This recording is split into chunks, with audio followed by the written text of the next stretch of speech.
Okay, so today we'll be going over the integumentary system, the nervous system, and the reproductive system. To start, let's go over what body systems are just to refresh our memories. Body systems are a group of organs working together to perform functions, for example, maintaining homeostasis. We need body systems so that our bodies can complete all the essential duties that are necessary for growth, reproduction, and survival. Without body systems, our bodies wouldn't be able to function in the way we need them to. The way body systems work is by parts of a system, such as the lungs and heart of the respiratory system, working together to perform an essential task. The different body systems actually work together to complete certain jobs as well. There are 11 body systems, including the integumentary, skeletal, muscular, nervous, endocrine, cardiovascular, lymphatic, respiratory, digestive, urinary, and reproductive system. Today, we will talk specifically about the integumentary system, the nervous system, and the reproductive system. Let's start with the integumentary system.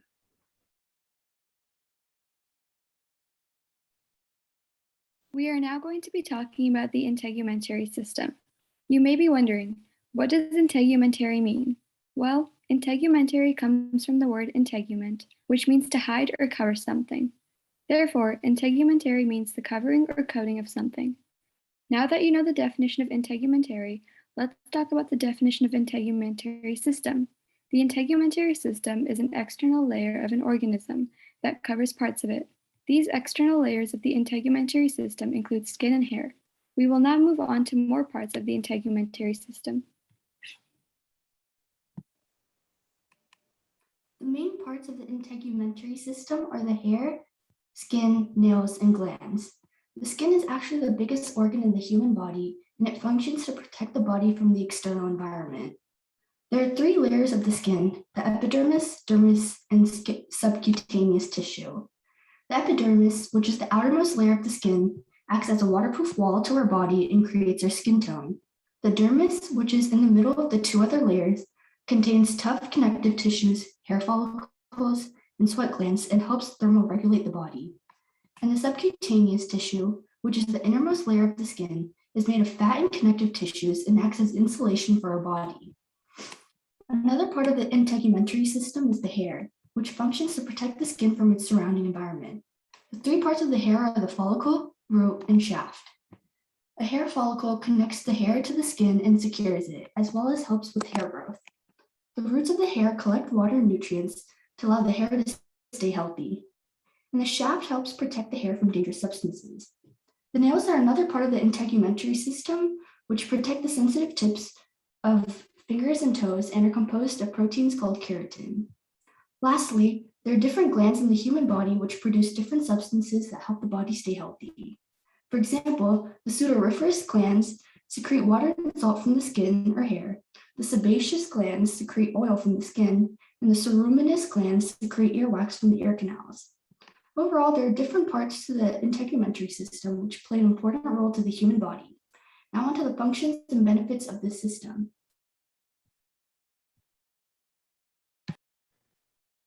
The main functions and benefits of the integumentary system are to protect the inside of the body from elements in the environment, such as pathogens, maintain homeostasis, which is stable living conditions in the body, get rid of waste, such as sweat, protect the body from injury, and store energy. However, if you were to compare the integumentary system to one thing, it would be a shield, creating a barrier against potentially harmful particles like UV rays and bacteria, and acting as a temperature buffer. We'll now talk about the nervous system.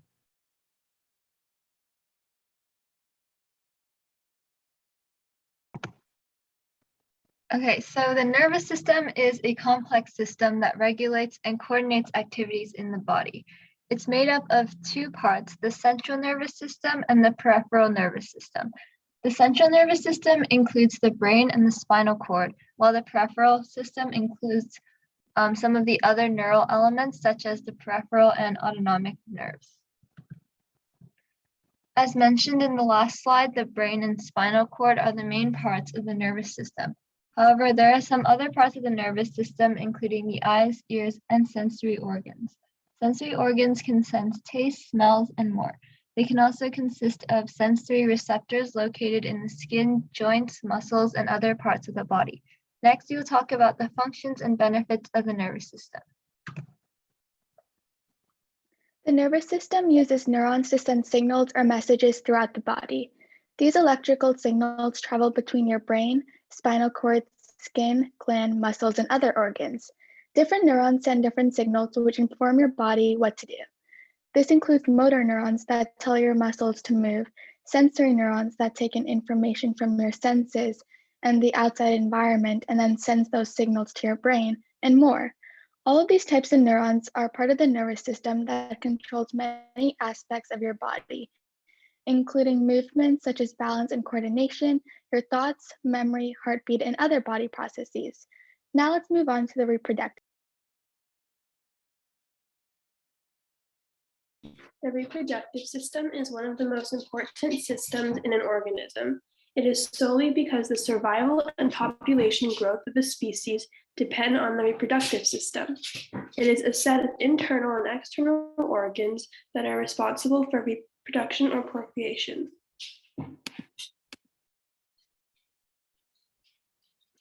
The female reproductive system external structure consists of the mons pubis, labia majora, labia minora, and clitoris. The internal structure consists of the vagina, which extends from the cervix and ovaries, which produce the egg cell. The organs of the male reproductive system are the penis, scrotum, testes, and sperm cells. The testes are responsible for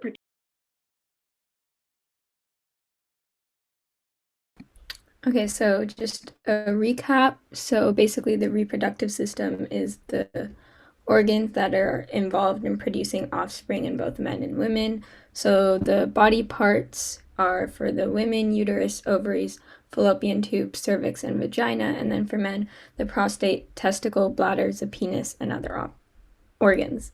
So now the function of the reproductive system. So in the red color, I have the women, and the orange color, the men, and purple is like both of them. So women produce eggs and men produce sperm cells, and these are called gametes. And you might know that when these two meet, the egg is now fertilized and they can become a baby. And then both of these men and women's reproductive system is transporting and keeping the cells alive. And then the women's reproductive system is going to nurture the offspring, for example, the baby being kept in the uterus. And then both of the men and women are going to be producing sex hormones or hormones that will get the body to reproduce. Now for some benefits and fun facts. Pretty much the main benefit of this is that it gives us children. This is how we have babies and we grow our families. And a couple of fun facts is that the reproductive system contains both the smallest and the largest cell in our bodies, which is pretty cool. And this is kind of weird, but the vagina is as acidic as a tomato. So yeah, and now we are going to be talking about connections between all the systems. You might be wondering if the fact that the reproductive system, the nervous system, and the integumentary system are all researched in this presentation random. Actually, it's not. They have a lot of important functions on their own. However, now that you know about the functions, benefits, and different parts of the reproductive system, the nervous system, and the integumentary system, we're going to explore how and why they all function together. To reiterate, you cannot make a new living creature without sexual intercourse with both male and female reproductive systems. There are some ways using technological innovation that allow for artificial insemination. However, the most common way to start a pregnancy is by having unprotected or poorly protected sexual intercourse. As you know, the skin has many nerves embedded in it. There are around 4,000 nerve endings in the penis and around 8,000 in the clitoris alone, which is part of the vulva.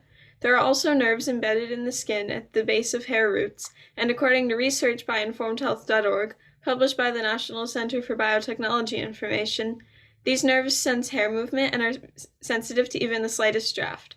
There are two main types of hair, the thinner and shorter vellus hairs, and the thicker, more coarse hairs that are named terminal hairs. During puberty, men, women, and everyone else grow more body hair, including something called pubic hair, which is made up of terminal hairs and grows around the genitals. There are some conditions, like the variation of intersex, called androgen insensitivity syndrome, that cause some individuals not to develop pubic hair, but it's very rare to never develop pubic hair. Pubic hair grows to protect the very sensitive skin, which, as you now know, has a lot of nerves in it, from friction during sexual intercourse. As mentioned previously, the nerves at the roots of the hair are very sensitive, and during sexual intercourse, when somebody's genitals are being touched or two genitals are rubbing together, this stimulates the nervous system through the integumentary system. People often have sexual intercourse without the intent to become pregnant. However, in this presentation, we are focusing on how it helps people to reproduce. The stimulation of sexual intercourse drives both humans and some species of other animals to have it, which before humans discovered birth control or forms of protected sex, would almost certainly lead to pregnancies and babies unless the individuals were infertile. This helps keep the population of Earth alive, as without it there would be no humans and no animals. So now let's talk about what happens when the body system shuts down. So basically, physiological death. Physiological death occurs when the vital organs no longer function. The body system shuts down as the end gets closer. The heart doesn't pump normally, which leads to lower blood pressure and less blood going to the arms and legs and other organs, such as the kidneys. And with less blood going to the kidneys stop working, which leads to smaller amount of urine output. So some of the things that happen when your body shuts down are decreased level of consciousness. As death approaches, the person may go in and out of consciousness, where it takes significant effort to wake the person up. The person may even appear to be in a coma and cannot be woken up at all, but the dying person may still be able to hear even if he or she is in a coma. Changes in circulation. The blood pressure drops during this phase. The extremities become cool as the blood stops circulating to them, and the person may know that their hands and feet feel numb. It is difficult to know the lowest blood pressure before death because blood pressure varies so much from person to person. Changes in skin color. As the heart rate and blood pressure decreases, the skin of the patient may become paler and the skin may become mottled. The fingernail beds may become darker and less pink than before. Breathing changes. Breathing patterns often change in the dying person. Instead of regular deep breaths, the person's breathing is irregular with long breaths followed by shallow ones. The rate of breathing is uneven, as well as with periods of rapid breathing alternating with slower breaths. And less movement. Due to weakness and/or fatigue, the person may not move around much in bed, and this could lead to joint pain and stiffness. Loss of appetite. In the last hours of life, appetite is decreased and the person does not eat or drink very much. Some of the medications that people take during the last stage of a terminal disease, like opioid pain medications, can lead to nausea or vomiting, which may contribute to the lack of appetite. Incontinence. Another sign is incontinence, either from the bladder or the bowel, especially in a person who was not incontinent before. As death approaches, the body loses control of the bladder and bowel functions. This may happen because of the disease that is causing death, or maybe because of overall weakness. And confusion. Some people may become confused as death nears. They become agitated and may need to be restrained. They may also become disoriented and don't know where they are or what time of day it is, and they can't also recognize family members. And the last thing you should note is for something to collapse, not all systems have to shut down. In most cases, just one system is enough. For example, the human body is a system of systems. If just one system, such as the cardiovascular system, shuts down, death follows. By Robert Kiyosaki.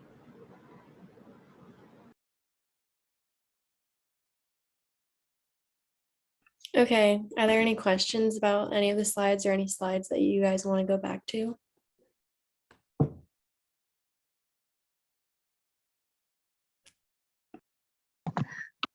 I think a lot of people are really excited for the Kahoot. So if you do have questions, you can feel free to put them in the chat and we'll answer them as they come up. Yeah, Rowan just sent a message in the chat saying that if you have questions, you can write them there. Right now, we're going to go into the Kahoot and then just in the interest of time, we'll give you 3 minutes to join. So we'll start at 10:20.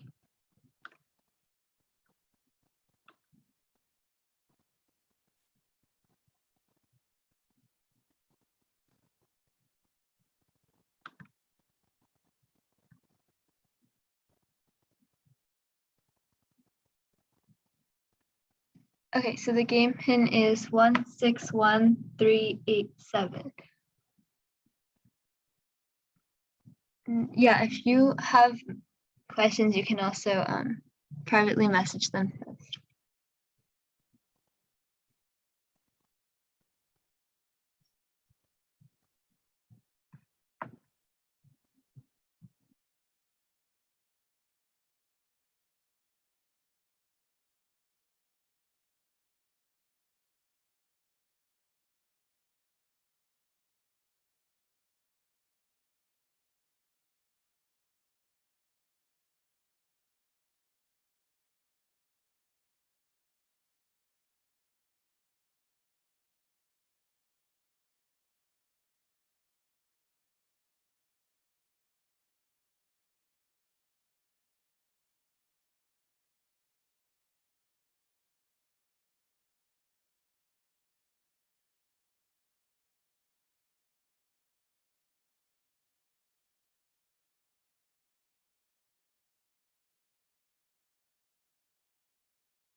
Wait, Zachary, if you're on a phone, you can see the screen and the phone, right?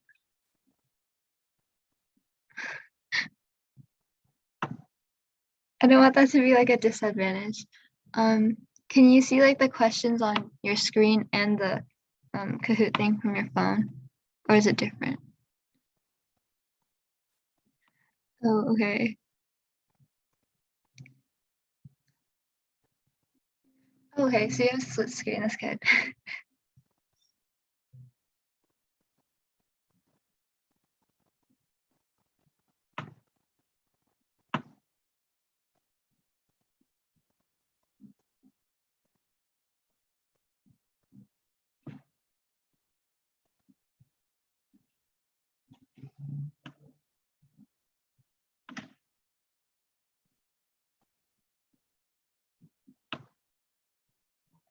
Okay, so it's 10:20.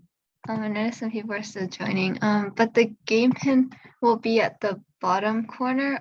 So you can just join from there. But then we're just gonna get started in the interest of time. Okay. So first question is, what is an example of a syndrome that can cause pubic hair to never develop? And your options are androgen insensitivity syndrome, pubic syndrome, Eagle syndrome, or estrogen syndrome. And if you're not sure, you can feel free to guess.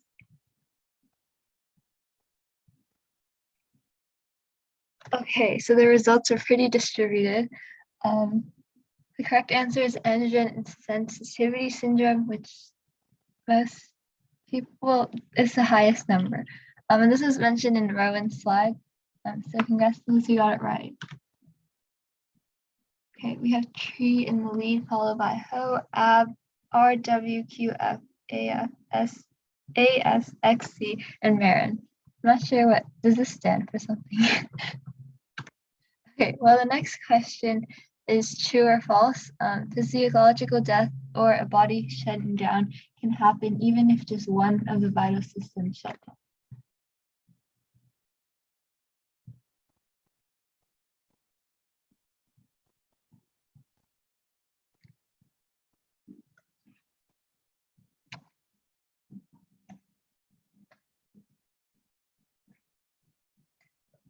Okay, yes, so most of you got this right. This was mentioned in the last slide. Even if one system shuts down, if it's like a very important one, like the heart, the cardiovascular system, then your whole body could shut down and you could die. That's our new leaderboard. Okay, the next question is, which is not a body system? Lymphatic, abdomen, endocrine, or nervous?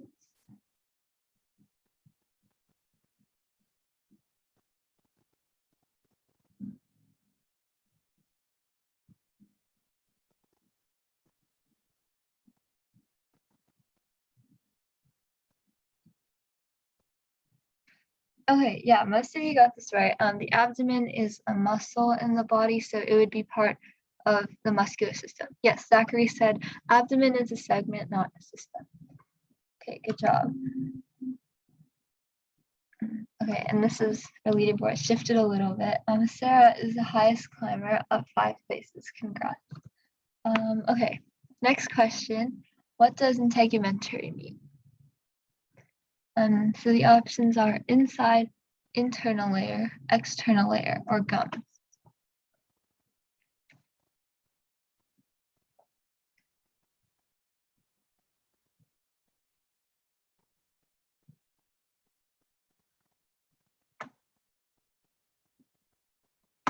Okay, yeah, so it means external layer. Some of you might have gotten it confused with internal layer, but the integumentary system is like the skin, so it's on the external or like the outside, so that's how you can remember it. Okay, next question. This is a true or false question. Does your hair protect the skin from the environment?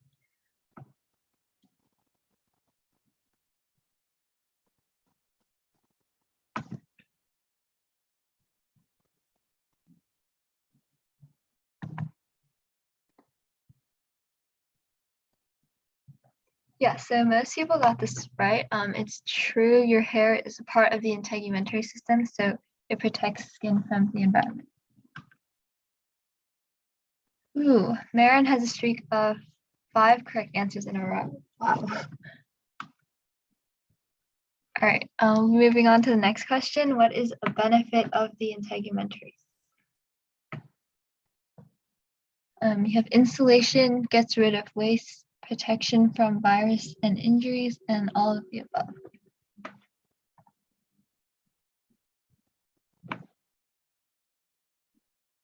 Okay, yes, so most people got it right. It's all of the above. The integumentary system gives you insulation, it gets rid of waste, and it offers protection from the environment, including viruses and injuries.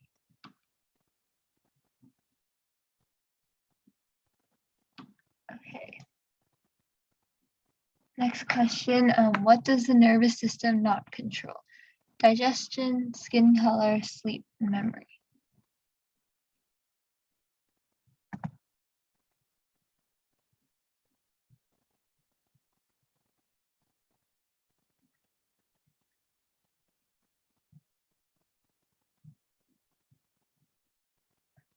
Okay, yes, most people got this right.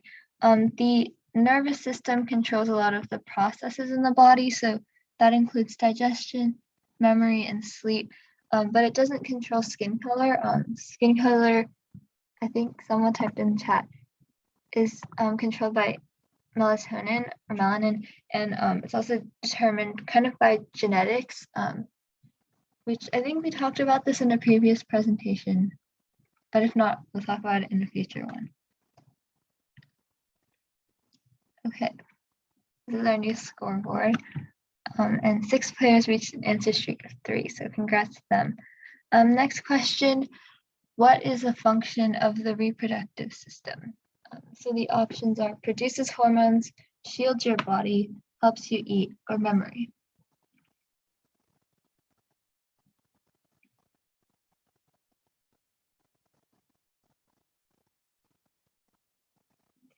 Oh, and then Rowan put this in the chat. Melatonin, yeah, that's why I was like, isn't it melanin? Melatonin, they sound similar, but melatonin is for sleep, and melanin is for skin or hair color. Yeah, thanks for the clarification, Rowan. Okay, so back to the Kahoot. The correct answer was produces hormones. So helps you eat. I don't think that's like a function of the reproductive system. Memory isn't either. And then shields your body. That's the integumentary system. So, okay. Yeah, this is our new scoreboard. Oh, Zachary, are you the one that has a ton of letters? Okay, now I know who that is. Okay, next is a true or false question. The reproductive system consists of only internal organs.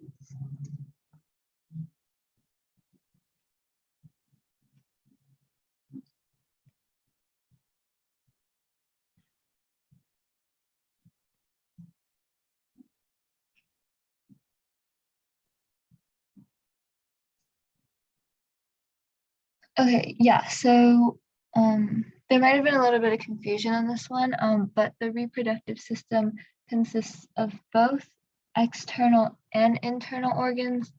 I think we mentioned this in one of the slides. Hold on.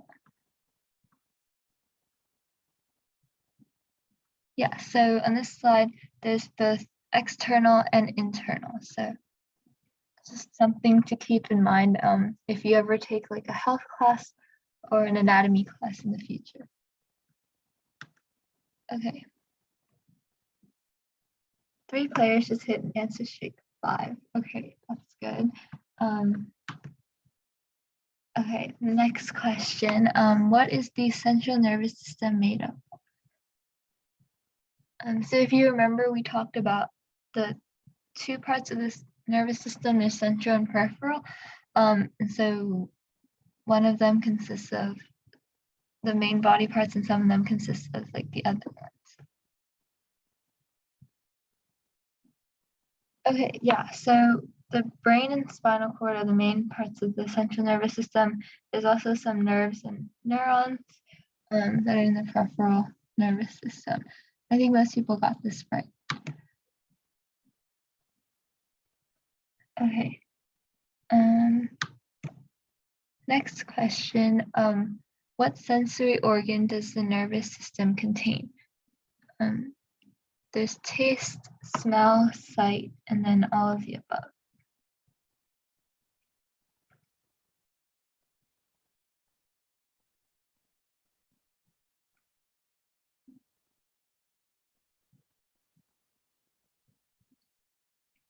Yeah, so the correct answer is all of the above.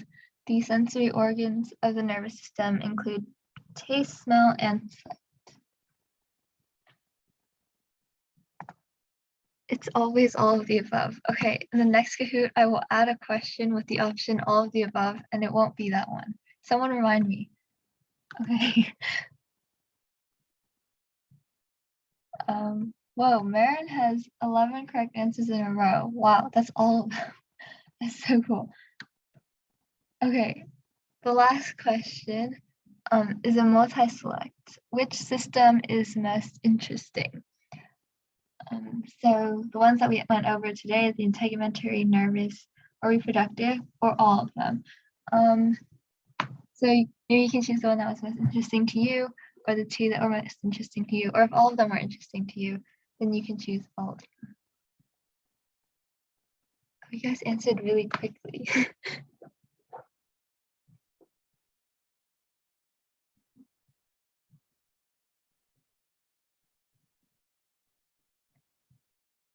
Okay, wow. So a lot of people enjoyed all of them.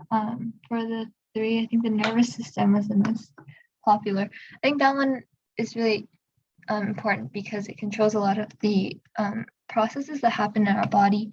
And the reproductive and integumentary system are also very important. And then as we learned, all of them are important if even one of them, like if an important one shuts down, then the whole body can shut down. Okay, so this is our podium. We have Ab in 3rd place. And then I think this is Zachary in 2nd place. Then we have Sarah in 1st place. And our runner-ups are Marin and S. So I'd like to thank Liz for making this Kahoot yesterday after our volunteer meeting. And then also thank you everybody for playing. Oh my God, there's a lot of stuff in the chat. Oh, okay, misclicks are totally okay. It's just a game. And you still got 2nd place, so that's good. Okay.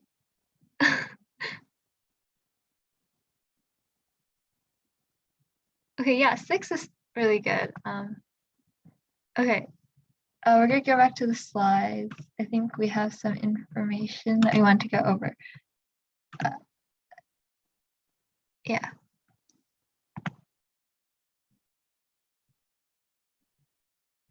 So this is our social media information. As always, there's our Instagram, website, email, and journal. So you can reach out to us through the email or through the Instagram, and then also the Discord. And then, yeah, thank you, Rowan, for putting that in the chat. The next session will be next Sunday, September 26th, same time, 10 a.m. to 10:40 a.m. And then Dr. Wendy Smith, who's an ENT surgeon, will be presenting. Does anyone know what ENT stands for?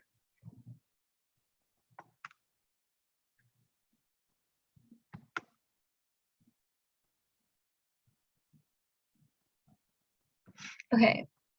Oh, did someone put something in there? Emergency nighttime. That's a good guess. I'm actually not 100% sure. I think I'm 90% sure it's ear, nose, and throat. Okay, Liz is nodding, so I think that's right. Okay, so yeah, so ear, nose, and throat. So those are very important parts of the body. They help with taste, with hearing, with your nose. So that's definitely a really important field. And then like surgeries there are very important and kind of vital to the human body and your function. So we hope to see you all there. I did start the meeting a little bit early, so we have like 3-ish minutes. So you guys are free to go. This is all we had for you today. And if you want like a description on the session, it's right here on the fall programming schedule. I can post the link in the chat for everyone.